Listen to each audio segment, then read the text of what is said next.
Hi, everyone. My name is Adam Steele, and this is why I came to Japan.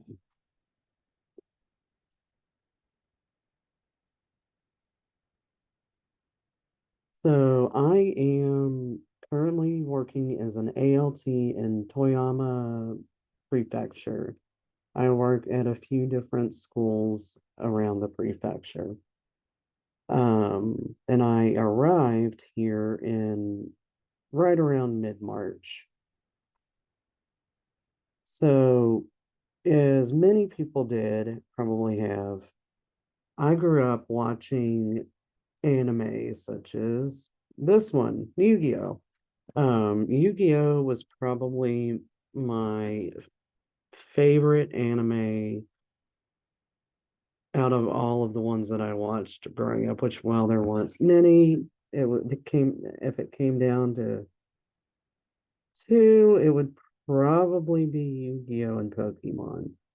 But this is where my interest in Japanese culture initially started was in anime when I was 8 and 9 years old.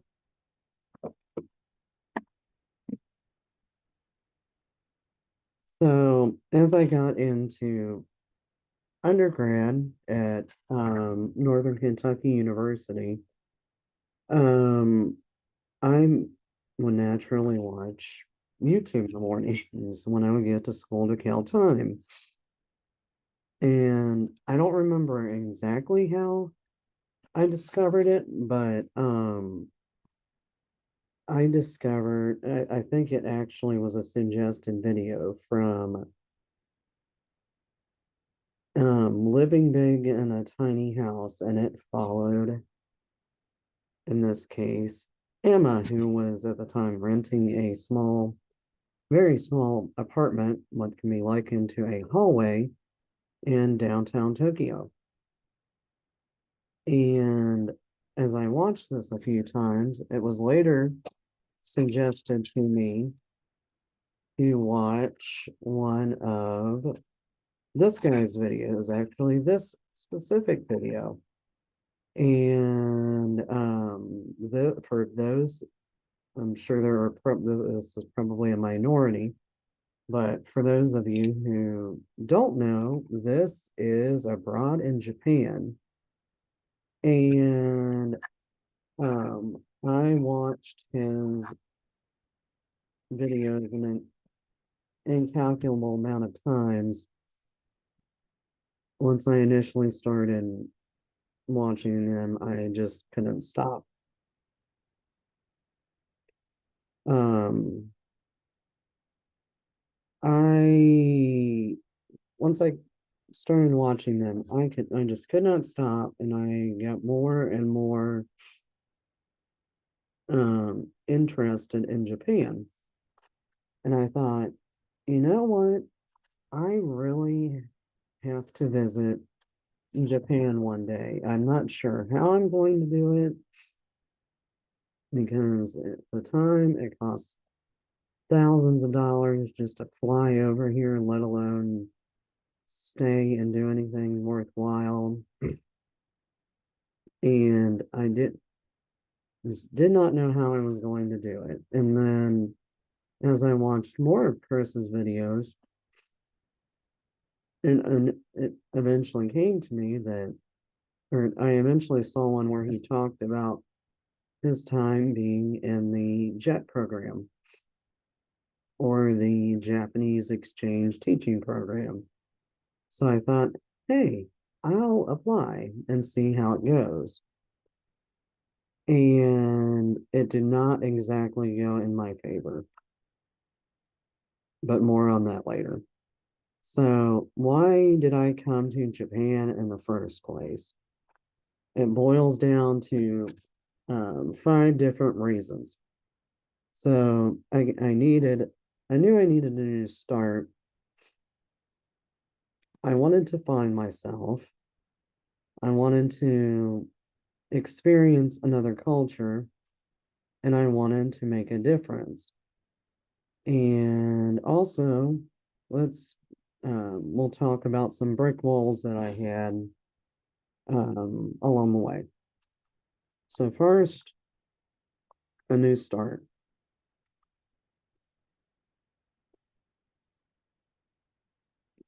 Sorry, I have some notes on. Um, so before I came to Japan, I was working two jobs, was working 70 hours a week, absolutely going nowhere.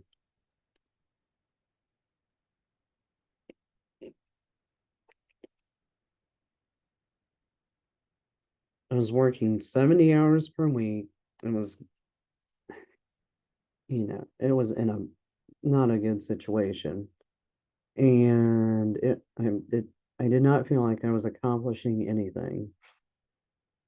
I have an advanced degree. I went to school and got a master's in accountancy, and just going absolutely nowhere. I enjoyed the work, don't get me wrong, but I worked 70 hours a week just to barely be able to afford my rent. And the company itself did not have any kind of insurance that I needed for my medical issues. And I knew I needed to change. And that kind of spills over into the fact that I also had absolutely no time for myself. It became a kind of running joke with my grandfather because um, he would always ask me religiously, if I hadn't found a girlfriend yet. And I said, no, he's like, well, you need to stop working so much. And I would always say, I know, but I don't really have a choice. But overall, it was I had an overall bad quality of life, whether it was working 70 hours a week or whether it was um, working or whether it was that or it was the insurance situation. It was just not working out for me. I also wanted to find myself. And as Mark Twain once put it, there are the two most important days in your life are the day that you were born and the day that you find out why. And over the years, I it was all over the place and what I wanted to do when I got out of school. And I thought I wanted to work, I thought I wanted to work in the position that I was working in before. Obviously, that was not the healthiest position. And I knew just that there had to be something better out there. And now, in working at the schools that I do, I have, I'm only one, two of them I'm only at once a week. So it's not, well, I will say, there was nothing I had been feeling really homesick not too long ago. And I honestly was contemplating leaving my current position and moving back home. And it was as if, you know, the next day I went into work at one of my schools. And as I was walking to one of my classes one of my students spotted me walking up and they ran up, gave me a big hug, and all but dragged me to class, took my hand and dragged me to class, trying to drag me to class, and it just reminded me why, you know, not to go up, yeah, it might. be hard being away from friends and family, almost 6.5 to 7,000 miles away. But it's the little things like that, or when also at that same school, when I leave to go home, many of the students see me as I drive by, and many of them will yell out and say hi, yell hi to me as I'm driving by and wave at me. And it reminds me of why I wanted to do this in the first place. Also, I wanted to experience another culture. As as it was once said, experiencing different cultures is one of the best things a human being can do. It puts your whole world into perspective. I am from an incredibly small town in northern Kentucky, Independence, Kentucky, which I do not have a map for, unfortunately. But I encourage anyone watching to Google it, and you will see that there's not a lot of people. Everybody pretty much knows everybody. And while some days that's good, I mean, Independence is one of the safest cities. It's like the third safest city in Kentucky. It also kind of stinks because if you don't get out, my, it's one of those things where at least for me, I got bored as I got older. I felt like I'm not getting any younger. And I don't want to be stuck in independence for my entire life, having not gotten out to see the world and to experience other cultures. My biggest advice is don't be afraid. Especially if you're living in a small town, don't be afraid to leave that small town behind and get out and see the world, because I can guarantee you that, you know, 50, 60 years from now, maybe longer, when you're on your deathbed, you will not be laying there thinking, man, I wish I hadn't gone out and seen the world. It's going to be the opposite.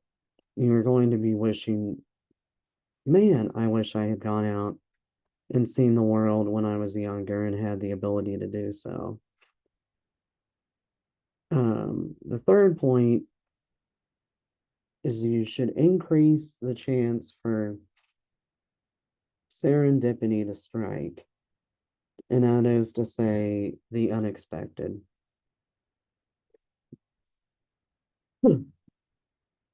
So, my dad is from the mountains of eastern Kentucky. Very, very, very small town, probably less than half the size of Independence, which is where I grew up. He is from a little town called Hazard and lived out in Knott County. So the mountains of eastern Kentucky, very small. Everybody literally knew everybody, but times 10 compared to Independence. And he had wanted to join the Kentucky State Police, and however, he had a problem. His eyesight was bad. He did not have the best eyesight, which pretty much in those days immediately disqualified him. So he turned to the next best thing. He went to Lexington to go to University of Kentucky, and eventually went to Chase Law School in Northern Kentucky. Um, and after graduating, while he was he took a job while he was um making attempts at passing the bar exam to practice law, and that was, while it was he took multiple attempts, it did lead to that crazy unknown thing. He met my mother working for Citibank. All and I mean, yeah, you just at the end of the day, get out, and you should get out and increase the chance for the unknown to happen, because you may very well, like my dad did, while my parents are separated now, they were married for almost, very, very close to 20 years. And both my brother and I came of that marriage. So, you may very well get out and find true love, you know. So, moving on, let's talk about some of the brick walls that I experienced through my attempts at teaching in Japan. It was one, so Randy Pausch, if anyone has ever heard of the lecture series, The Last Lecture, um, Randy Pausch was a computer science professor in Carnegie Mellon in Virginia, and was diagnosed with terminal cancer, and he gave this speech on achieving your childhood dreams. Which before like when I was working all those ridiculous hours for my other job, I would have that speech going in the background sometimes. And an excerpt of this speech is that, excuse me, an excerpt of this speech is that the brick walls are not there to keep us out. The brick walls are there to give us a chance to show how badly we truly want something. So let's talk about my brick walls. I made um, two failed attempts, two failed attempts to apply to the JET program, or the Japanese Exchange Teaching Program. And I also made several other failed applications through various recruiters before landing at the one that I ended up using. And then the big one, COVID-19. The first failed application to the JET program was in 2019, right before COVID started, and it was due to a lack of a reference letter. And then the second one, while I did get all my documentation that I needed, I was ultimately not selected for an interview. So I ended up going through another recruiter that offered me a guaranteed job placement, which was excellent. So here I am. And the biggest reason of all was, well, yes, I wanted to experience another culture. I also wanted to make a difference. So this picture that you see now was me back in the year 2006. This was when I was undergoing a bone marrow transplant for XLP, or X-linked lymphoproliferative disorder. Um, it's I won't go into explaining that in too much detail, But my initially two back in 1998 and 2002, I was diagnosed. I went through multiple diagnoses and sessions of treatment for non-Hodgkin's lymphoma. And then I received a bone marrow transplant in 2006 for what was later determined to be an immune system disorder. And in the picture, I am 11, and the disease, XLP, is 99% fatal by the time um, a patient is 12. So I was right on the cusp.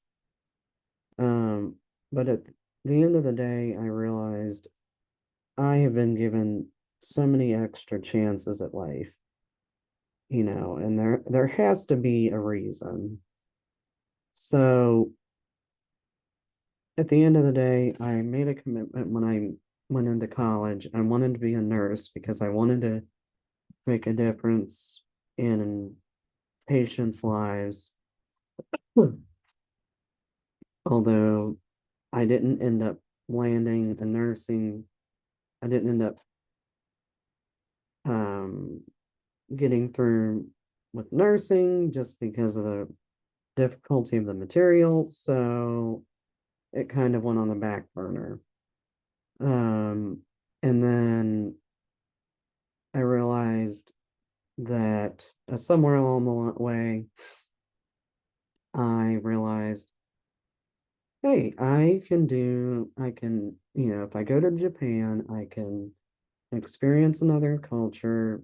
I can, while I will take a massive pay cut, I won't have nearly the stress level in my new position. And I will get to make a difference in the lives of others. And I mean, is there anything better than that? In my honest opinion, no. So obviously making a difference boils down to my health, as I said, and my commitment, which I briefly covered. So feel free to like and comment below if you have any questions. And thanks for watching. I know it was a long video. Have a good day.